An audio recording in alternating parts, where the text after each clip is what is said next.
could have given up, but you didn't. You could have stopped believing, but you didn't. You could have kept living their expectations, but you decided to make this life your own. And in turn, you're here.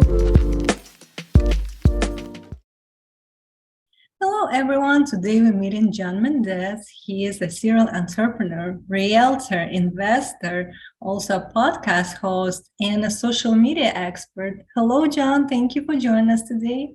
Hey, Anna, thank you so much for the opportunity. I'm excited for this conversation. Yes. All right. So let's start a conversation with diving into your journey of becoming the person you are today. How did it start for you? When did you realize that this is something you want to do as, starting a podcast yourself? And how long did it take you to come to this point of your podcast growth right now? Yeah, so I'll give you the 10,000 foot view story just for a little bit of context, and then I'll dive into like the real reason why I started. So for me, I grew up in the projects. Money was tight. It was nine of us in a two-bedroom. My father wasn't really around ever growing up. Me and my mom never had the best relationship, and I wasn't a born entrepreneur. It wasn't something like I didn't have. I wasn't selling candy. I wasn't at the lemonade stand trying to sell lemonade. I didn't have a paper route like most of your traditional entrepreneur stories. And despite that, I've always been a very creative, curious kid. Fast forward a little bit. Now we're in during the pandemic. I'm in my sophomore year of college, and it was fall of 2020. And I don't know what compelled me to go to Barnes and Nobles because up to that point, aside from elementary school, I never really liked reading. Right, and I ended up picking up Rich Dad Poor Dad at Barnes and Nobles, and for me, that just shifted my paradigm entirely. That showed me that there was another way out there of viewing the world that wasn't being taught at school. And I'm a genuinely curious person. So once I seen that there was another way of viewing the world out there, I just kind of dived into the rabbit hole. And then from there, I was, reading, I was listening to podcasts, watching YouTube videos in double speed during that winter break. And when I came back spring 2021 semester, it's like I seen the light and I couldn't look back. And for me, I'm the type of person where I'm willing to bet on myself. And we're already in the middle of the pandemic. Everything's uncertain. And the only thing I'm certain of is myself. I can't trust, what's going to happen with the world. I don't know what was going to happen at the time, but I knew I could trust myself. So I was like, you know what? I'm leaving school and I'm just going to bet on me. Fast forward about 8 months or so, I got the idea from one of my friends to start a podcast. He was like, hey, man, we should really start a podcast. And I was like, you know what? That'd be a good idea. He ended up going back to college. I had left school already to pursue real estate. And so I scheduled didn't match up, but I knew I wanted to move forward. And then about after 4 months of procrastinating, I finally came up with the name Walk to Wealth. And the meaning behind the name is, for the 99% of us that aren't overnight sensation, it's a long walk to wealth.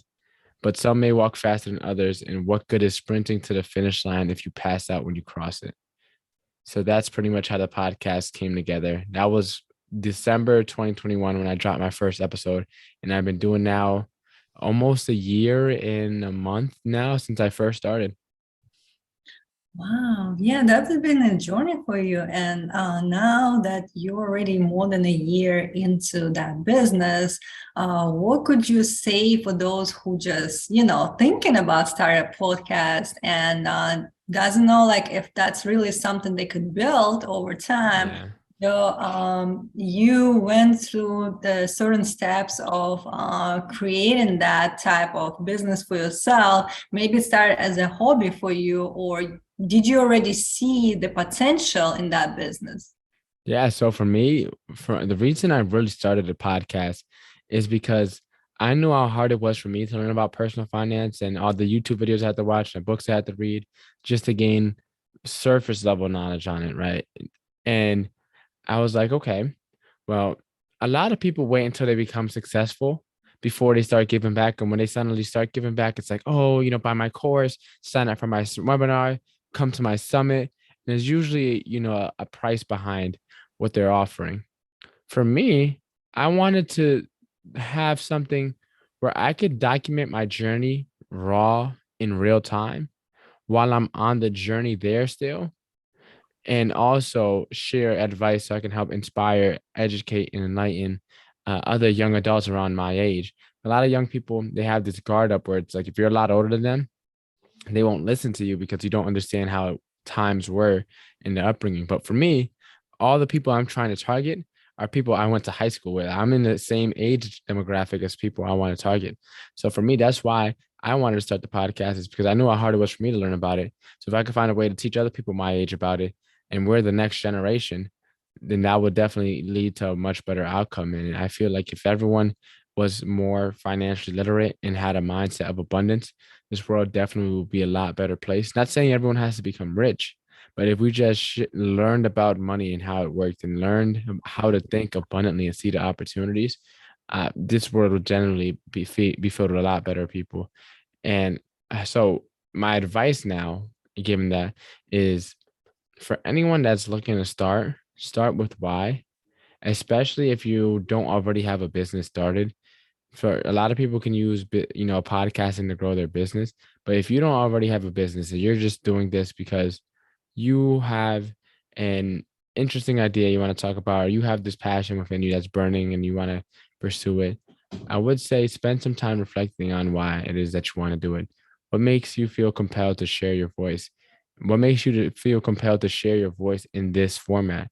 A lot of times it's audio only. Not everyone does video and audio.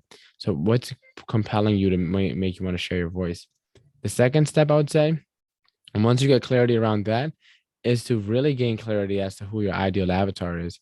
So, for example, I had an ideal avatar right now where it's like 18 to 22-year-olds that are don't want to take the traditional path, nor the traditional road of finishing college, working in 9 to 5 until they retire, and hopefully having enough saved to, until they kick the bucket, is not the path that they want to take. That's the people I want to, impact. Is the people that are entrepreneurially minded or are kind of feeling lost and don't really know where to start. But then even beyond that, it gets more, a lot. You can dive a lot deeper. So it's like, what is their hobbies? What do they do in their free time? When do they listen to your podcast? What are their aspirations? What are their main pain points? Get really, really in depth as to who your ideal avatar is, because that's going to make your decision making process for what kind of videos you make and what kind of people you interview so much easier. Right. And like you said, there are people who don't know, like, what is the other path? Like they used to thinking like, okay, so 9 to 5 is the only way to make that happen. And this is how we used to be taught, from the childhood. And now, like with all the different technology and opportunities out there, we kind of don't know where to start and how to utilize it to our benefit. And again, like with people who already went through the same experience and they already far along their journey, they could share the kind of like shortcut of how they did it, what are the steps that they took. And they could say like, this is, you can do it too. Like you're not different than me. Again, like, oh, but what is your passion? If you want to continue to share your voice, find the way to do it. There are different platforms you can use with social media. Like as we all know, like Instagram, TikTok, and now this podcast is a new format. And why don't you try this? Maybe this is something you would like. And again, like people just scared to try something new or something, that not been kind of like proven to work, and they don't know about a lot of people who did it. And that's why they're scared to even start. And sometimes they even like think it will fail in the beginning. And that prevents them from starting altogether.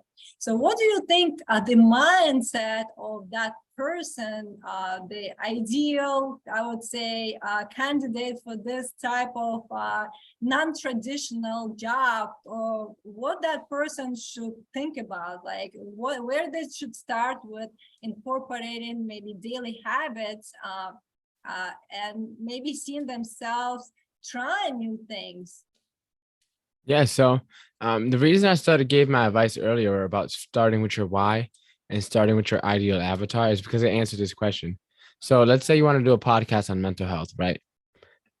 Every time that you decide not to do it, that person, your ideal avatar, let's say your ideal avatar is Sarah, right? You give her a name. Sarah is the person that you want to reach out to. Sarah is struggling with mental health. She has anxiety. She never was supported at home and she overthinks a lot of situations. And that's your ideal avatar. And you wanted to start your podcast to help people like Sarah overcome their anxiety, become mentally strong, start believing in themselves and having trust, and faith that everything will work out in their favor. And every day that you either decide not to procrastinate and hold off on a podcast, or let's say you already started it, and every day you decide to not drop a new episode, it's another day you're letting Sarah down. So the more you realize that you actually have the power to impact the tons of lives, there's the rule. I forget what it's called. I think it's called the rules of separation or degrees of separation.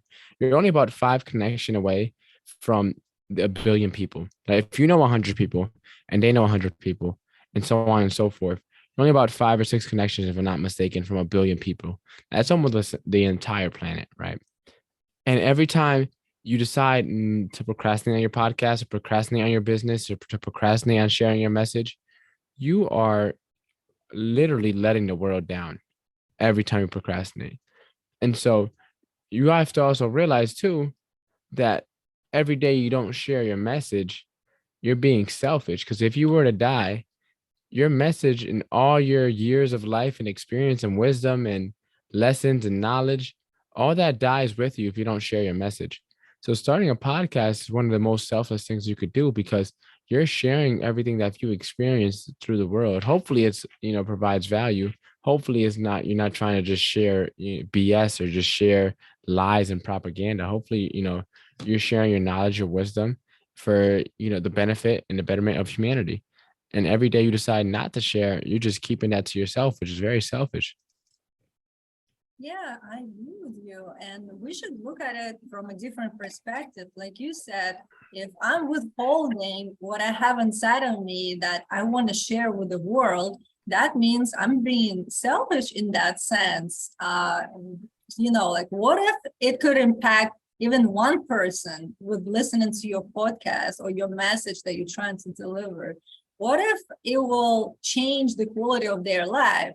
Isn't it worth it?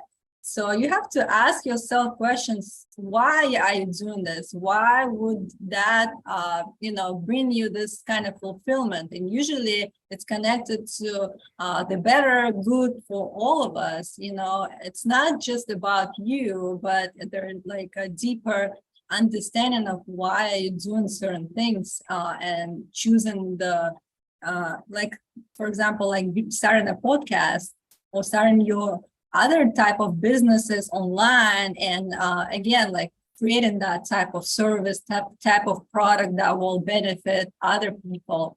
And with you not continuously working on that type of work that you choose, that means in a certain way you kind of like being selfish and not sharing that message with others. And again, we have to always kind of like question why we are in that type of career or industry, and do we really feel happy and joyful and fulfilled? And those type of emotions, it's kind of like a signal for us to understand if we are in the right place, and if we don't feel as good, maybe there is right now it's a way for you to kind of like shift your perspective and search for other information and knowledge out there and see if you can try something else that will be a better fit for you. So we shouldn't be afraid of trying new things, even though it's unknown. It will be unknown until you start doing it. Anything that you try new, it will be scary. But again, like there are people that went through this. If there's one person that did it, that means you can do it too. So that's a proof for you, right away to know that you can achieve it. But again, like, with us always feeling overwhelmed, tired, a lot of people do this 9 to 5 traditional type of job. And then they come home and they kind of like, they don't have the energy to do anything. And again, like, maybe it's an excuse, but we need to find a way to push ourselves to to try and, build something new. Maybe it could start as a side hobby, something that you can do while you're still working, but you have to dedicate time on top of what you're doing and manage that time wisely, because you have so many hours in a day, like all of us, right? The same amount of hours, but the way you spend it matters. So what do you think we should, like those people who are still like searching how to start that business of their own, but they still in the 9 to 5 type of job, how they can start making that time for themselves? What should they focus on?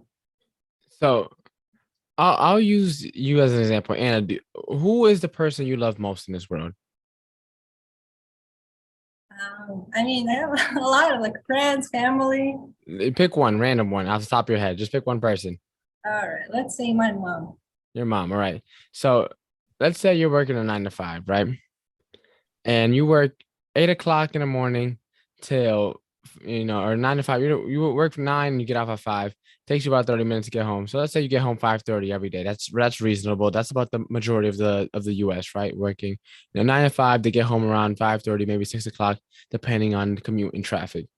Now let's say your mom, that's the most important person in your world, right? Let's say at 6 o'clock you get home.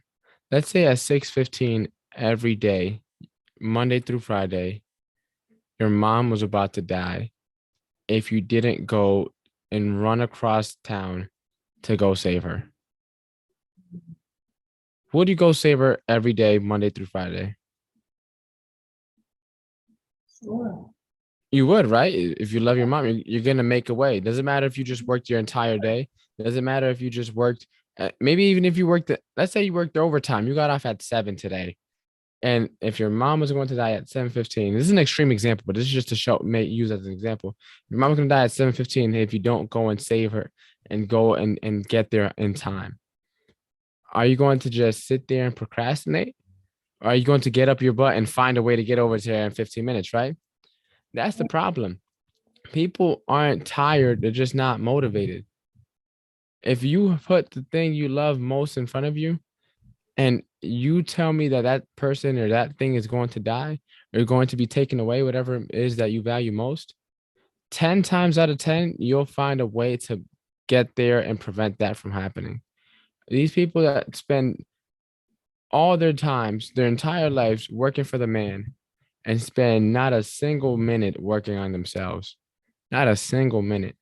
And it doesn't take that much time working on yourself before that compounds into something. Right. So it's like for those that either are too tired or you don't understand, John, I got kids, or you don't understand, John, I'm working too hard. Like you don't understand, John. Like if we're in a country that has more opportunities than anything, right? And the only reason that we can't see the opportunities is because we're not smart enough to recognize them. Right. I could be making $1 million right now, but I'm not smart enough to recognize the opportunities in front of me to make $1 million. And that's me. And so it's like, if you're not making what you want to make and doing what you want to do, is because you're not smart enough to recognize the opportunities in front of you. It's not because the opportunities aren't there, right? So there's all opportunities that we all could be taking advantage of had we known better, or had we had someone in our corner that knows. So it's like, if you want to start that, that business, you can't find the energy to do so. It's because you keep trying to tap into your source, your own source of energy. And some people say the universe, I believe in God. So like for me, it's like when you're using your God-given gifts, you're not burning fuel of your own. You're burning, you have a fuel source now it's beyond you. Like when I get these podcast interviews and I do my podcast for my own show, I could be, half tired, ready to hit the bed, take a nap, and as soon as I start talking, I just get tapped into this new energy, this new overdrive that I can just kick into gear as soon as I get, because I genuinely love, networking. I love connecting with people. I love speaking. I love spreading a positive message. So no matter how tired I am, I know I'm in alignment with what I'm supposed to be doing, because as soon as I start doing it, I can kick into that overdrive. We have not just one gear, we have like 6 gears we can kick into if we need it. Our brain holds us back out of safety, right? It's like if you can just learn how to control your mind and put yourself into that, into that overdrive when it's needed. A lot of time when you're starting off, it gets rough. For me, it's been extremely rough, and I'll be super transparent. Money was ridiculously tight last year, right? Because I was trying to do all these different businesses at the same time. You read the bio. I'm a licensed realtor. I was teaching social media classes, which turned into a marketing agency. I still had my podcast, and I was working on a restaurant on the side. And because I was so spread so thin, nothing was working for me, right? I was spread so thin, and it sounds good for the bio and for an introduction, but in all reality, I couldn't focus on everything. But you don't need to focus on four things. Have your 9 to 5, and then just focus on one thing. So as soon as you clock off from work, as soon as you're done with what you gotta do, spend your 9 to 5, right? Save some money so you could start your 6 to 8, right? Or your 6 to 9, or your 6 to 7. Let's say you only work 1 hour of yourself, right? And then let your 6 to 7 grow until it's a 6 to 8, and let that grow until it can make up your 9 to 5. And then after you got enough saved, make your 6 to 10 your full-time thing. And then from there, go like that. You don't have to abandon your job and burn all ships and retreat the first day, but start spending more time on yourself. And the reason you're not, you're tired now, you don't have energy now, is because you probably haven't found the thing that you're in alignment with. You haven't found the things that you're supposed to be doing.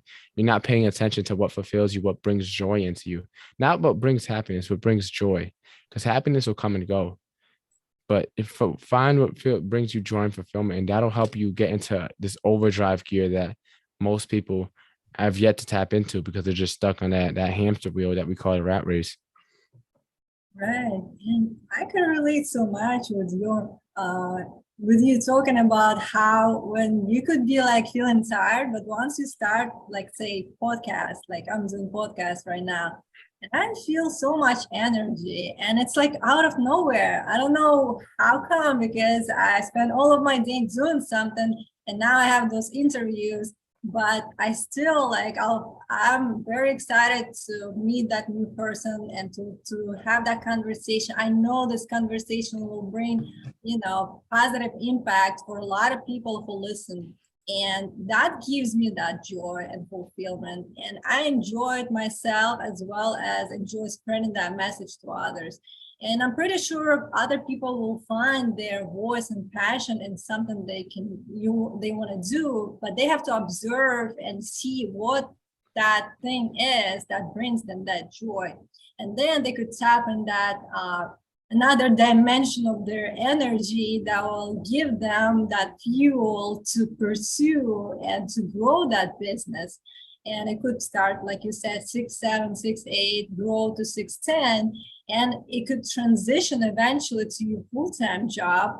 But you have to, in the beginning, push yourself kind of to like dedicate that time consistently, not just once in a week, but try to do it every day or maybe like 5 days a week. But it has to be consistent enough for you to grow that business. Like with you just tapping into things, it's not enough. With you trying like here and there and not really like focusing on one thing that will provide you that opportunity to transition into full-time job, that's where it becomes important. And we need to understand that again, like we're looking for long-term kind of like benefit for us. It will not be overnight success. It will take time. And you have to know that coming in, that it will take time. And you are here for a long run in the beginning, and you know that you will continue doing that. And as you grow, you will see it becomes, less, you will require less effort from you. In the beginning, it would be more effort, but then you will feel like it's just naturally growing and this is who you are now. And it's again, like it will take time, but the result, it's worth going for. So as we close today right now, is there any advice that you would want to provide to our listeners who are still, kind of like not sure where to start, but they know that they're not in the place they want to be. So what should they start? Like, let's say one habit that they can start next day in the morning. So if for anyone that's still lost, start with this exercise. It's called Ikigai. And it's a Japanese concept. It stands for your reason for being. And the people where this place comes from have the longest or one of the longest life expectancies on the planet. And essentially, what it is four circles. And your Ikigai is where these four circles overlap. So circle number one, and if you have a pen and paper right now, or when you get some free time, you could definitely go through this exercise and start listing things down. So circle number one is, what do you love to do? What would you do if no one ever paid you for the rest of your life? List all those things down. Circle number two, what does the world need? What are all the problems that you feel compelled to solve? This could be obesity. This could be cancer. This could be financial literacy, like what I'm doing. This could be coaching. This could be mental health, like we mentioned in the example earlier. List down all the problems that you feel compelled to solve. The next circle is, what can you be rewarded for? A lot of time we do volunteer work, we do charity, maybe going to the local soup kitchen, and maybe, building houses in third world countries. It could be donating Christmas gifts to local shelters, whatever it may be. But a lot of those things, they fulfill you, but they don't reward you. And you still have to make ends meet. You still have to put food on the table. So what can you be rewarded for? And then the last circle is, what are you good at? Or I like to say, what do you have the aptitude to be good at? If you are someone that's very extroverted, you're going to have an easier time getting into public speaking than someone who's introverted and shy and doesn't really like to talk in front of people. Or someone that is athletic may have an easier time playing sports than someone who doesn't have an athletic bone in their body. Right. So what are you good at? And if you don't know what you're good at, what do you have the aptitude to be good at? 'Cause a lot of times we have skills, we just haven't spent enough time cultivating those skills to realize it. So that is called your Ikigai, where those four circles intersect. That is your reason for being. So start there, list it out, see what resonates and see what fits, and try to find something that's in all four circles. Right, and I think that's a great advice where to start, and it will give you more clarity, like what are the steps you can take towards pursuing that dream of yours, and you will know what kind of direction you should take. So that's a great exercise to have, and thank you so much for sharing your thoughts and wisdom. It was a pleasure having you today as a guest, and I hope you enjoy your day. Thank you so much, Anna. Thank you. Bye. I hope you enjoyed this episode, and if you did, hit the subscribe button and share it with others. Stay tuned.